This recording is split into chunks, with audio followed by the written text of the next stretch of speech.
Hello, welcome all. So good to have y'all. 3 different easy to do at home special effects tricks. First, let's look at the materials. Glue stick, moisturizer, a red food coloring, brow color thing, eyeshadow palette, red lipstick, flour, water, PVA glue, remover wipes, black eyeliners, an assortment of brushes, something to mix on. So starting off with the bruise, I always like to get in good practice of starting off with moisturizer, especially as it's powder, it'll help it stick to the skin area. Like to start off with a bit of yellow and a bit of green. First, I'm just mapping out the area and smudging in the edges a bit, and then going back and popping on a bit of that green. And then we're gonna just be really roughly brushing in the edges to help it blend in with the skin. Also, y'all got fingers, helps blend the edges, helps it melt in the skin.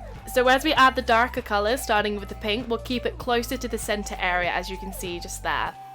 So just packing on the color roughly where I want the color to be, help keeping it splotchy and really unsymmetrical, helps it keep a bit more of a natural look. And blend it in with the yellow and the green to make a bit more of a mottled color. And we're packing on that color a bit. As you can see, we need to go back quite a lot and pack on that color. Just throwing up a quick comparison between cream makeup and eyeshadow so you can see why we need to keep packing on that color to get really intense color. Like with the yellow and the green, roughly blend that boy in. The great thing with SFX makeup is most of the time it never needs to be particularly neat, so you just go to town with that brush. Also, keeping the center bit clear gives the illusion that there was a point of impact, so that's the bit where you bashed your arm. Red eyeshadow tends to be a bit more tricky to find, so we're going in with a bit of red lipstick here. And again, as we get the darker colors, we are keeping it closer to the center. As the bruise develops and heals, it starts off being quite dark before going into a bit more of a pale yellow-green color. This bruise is meant to be a sort of midway point during the healing process, hence why we've got the yellowy color on the outside and the darker colors closer to the center. I'm popping the red over the areas where I mapped out with the pinker color before blending it out again once more. To help break up the color and to give it a little bit more of a natural look, it also helps to keep some areas better blended and some areas less so. Leaving some spots unblended also helps make it seem a bit more natural and a little bit more broken up in color. Looking good. Now, last color here, guys.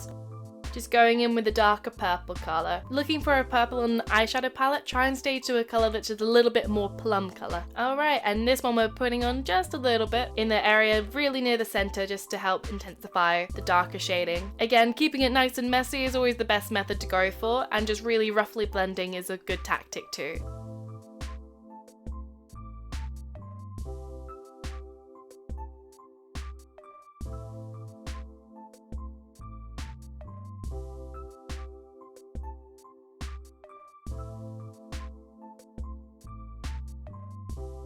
And that's it for the bruise, you are done! Moving on to a bit of a sunburn look, we are again starting off with moisturizer, especially now we are using some PVA glue, and we're just going to apply a nice thin layer across the area we want the sunburn to be on. I'm demonstrating here on the back of my hand, because when you peel off PVA glue, the less little hairs it has to stick in, the better. Now time for powder. I'm just using flour to show that you can use anything you have. And we're just going to be sprinkling it over like so. Sprinkling it over the PVA glue like this will mean some bits will dry shiny and some bits will dry matte. Once it's all fully dry, just going to take that big brush and start to rough up the edges of where we applied it. This was the easiest method I found to peeling it and just making it all look rough.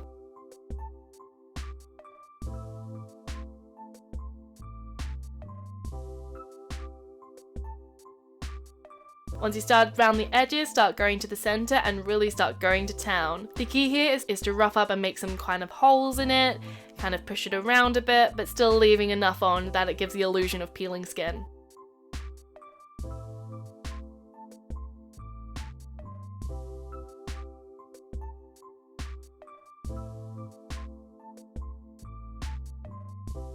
Ooh, nice. Looking kinda nasty. Time for color. Just going in with red lipstick again, we're just going to be adding to some of the more exposed areas and trying to get that color right underneath where the peeling skin is.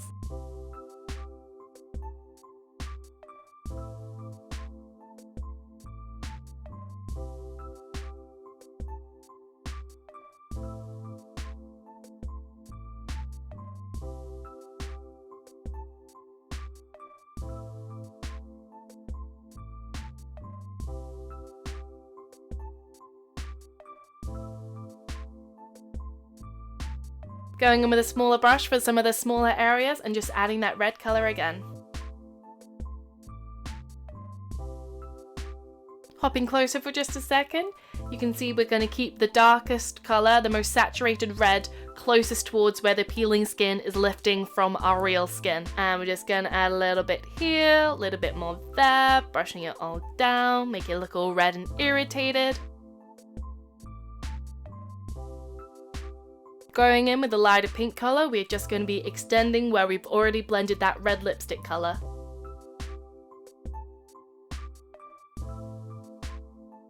And that's pretty much it, nice and simple.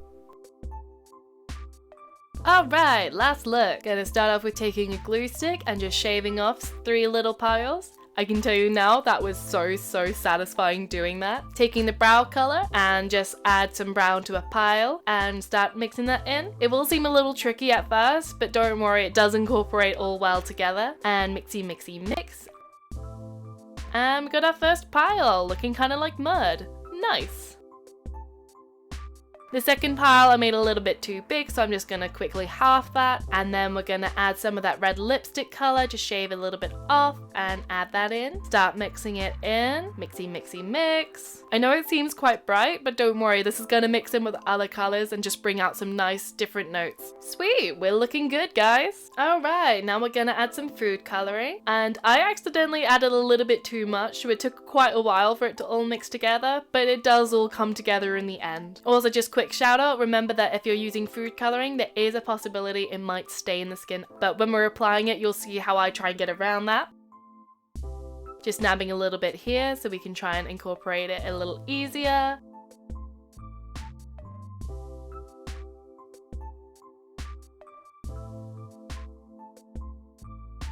Nice, looking gross. So we're just gonna get some black eyeliner. I just snapped a little bit off that and added it in here. Started mixing.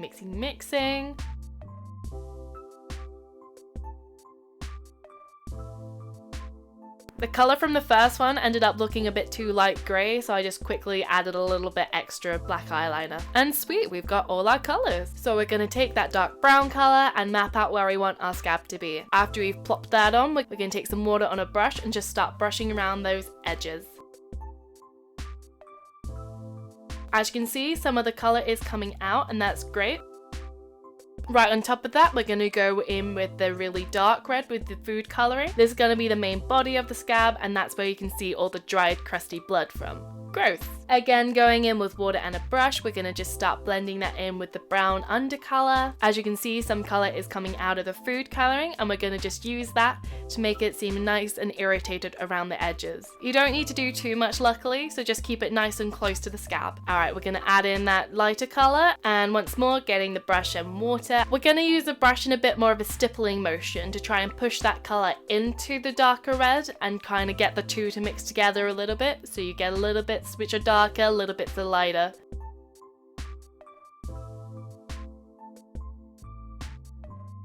Finally, adding a little bit of the black. The black here is to really look like little pieces of dirt that I've got caught in the scab and dried, so nice and gross.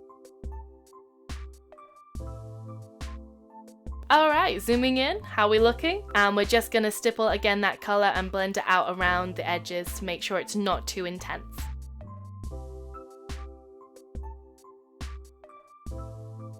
Bit shiny, so we're going to take some flour and we're just going to stipple a little bit of it on.